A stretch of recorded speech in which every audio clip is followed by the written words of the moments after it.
Are you sick and tired of dieting? Would you like to get off the diet roller coaster? Would you like to find food freedom? Let's dig in. I want to make a connection today between tending your garden and getting off the diet roller coaster. It probably seems like an unlikely connection, but stick with me. I want to take you for a little walk and show you some of the gardens that we have been cleaning out and preparing for next spring. This is just one part of our garden. We have hydrangeas here. They're still looking pretty good, the foliage is. Anyway, there's no more flowers, and we have some mint that's still kind of going strong. A lot of the leaves have fallen, you can see behind the bushes. We cut down all the mums that were here and prepared the soil so that it's ready for next year. To this garden too, we cleaned a lot of it out. We still have a little bit more to do. The idea was to clean the garden out and prepare the beds so that next year we don't have to. Next spring we don't have to do the raking and getting rid of leaves. You can see especially here we really got rid of a lot of the dead stuff. Initially, my husband said, you know what, let's just leave it and we'll clean it out in the spring. And I said, no, I don't want to do that. I want to clean it out now and sort of as a nod to, as respect for Mother Earth, clean the garden out and let it sit and rest until next spring when we plant again. So the connection that I want to make between tending your garden and food freedom and getting off the diet roller coaster is this. In order for you to get off the diet roller coaster, you have to tend your own garden, your physical garden, your mental garden, your emotional garden, your spiritual garden. In order to do that, you have to have some attention or intention about where you want to go next. In other words, we tended our garden here in an effort to prepare for next spring. I'm asking you to think about tending your own garden so that you are ready for what comes next.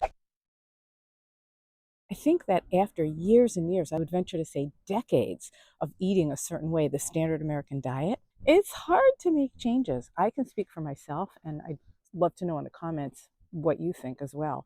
It's hard to go from eating burgers and chicken and steak and fried foods and all that kind of stuff, all of a sudden say, wait a minute, I need to change what I eat and find a way that's going to support my decision to follow a whole food, plant-based, oil-free diet. And you know that that's what I teach. I teach people to get off the diet roller coaster, find food freedom by following a whole food, plant-based, oil-free, and gluten-free for some of us way of eating. So what does that mean, tending your own garden? How can you do that? Let's start with the physical, tending your garden. What does that look like?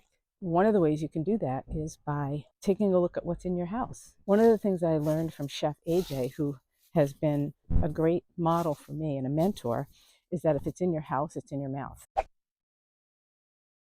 Think about that. If it's in your house, it's in your mouth. It's so easy to be tempted and to say, oh, I'm just going to have this one bag of chips, or I'm just going to have this one little bowl of ice cream, or whatever. If you've decided that you want to follow a whole food, plant-based, oil-free way of eating, or lifestyle, we'll call it, if you want to do that, then it's important for you to tend your physical surroundings. That's your garden in your house. If you want to tend your emotional garden, do some journaling related to what your why is. Why do you want to change the way you eat? Why do you want to get off the diet roller coaster? Why do you want to find a way to eat that will give you the food freedom that you're looking for? So sit down and do some writing. What is your why? Tend that emotional why garden.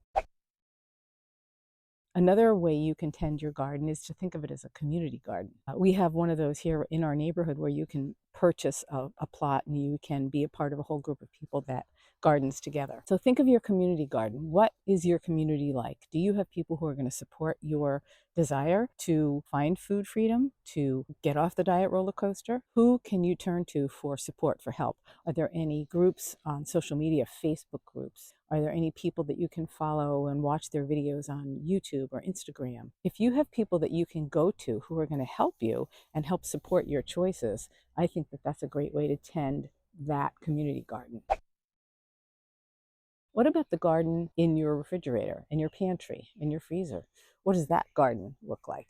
What foods can you have in your house that are going to be delicious and nutritious and help you make the choices that you really want to make? Think about a garden. Think about what you can do to that garden, to the soil, to enrich it, to keep it nutrient rich. There's a lot of talk about your gut microbiome. What can you do to help nourish that? And that can be done by eating a lot of nutrient-rich foods. Plant foods are some of the most nutrient-dense foods that you could eat. Fruit and vegetables and legumes and beans and potatoes, all kinds of starches, things that are not processed. I'm not suggesting that you go full tilt, but you can make small changes, we'll call them micro changes, to help tend your microbiome. So that's a lot of talk about gardens. I wanted to make a connection between outdoor gardening or indoor gardening and your desire to find food freedom and to stop dieting. That, for me, was one of the biggest motivators. I was so tired of being on a diet, following a diet, counting points, measuring, portioning, being hungry, not feeling satiated. That was a big part of what motivated me to tend my own gardens.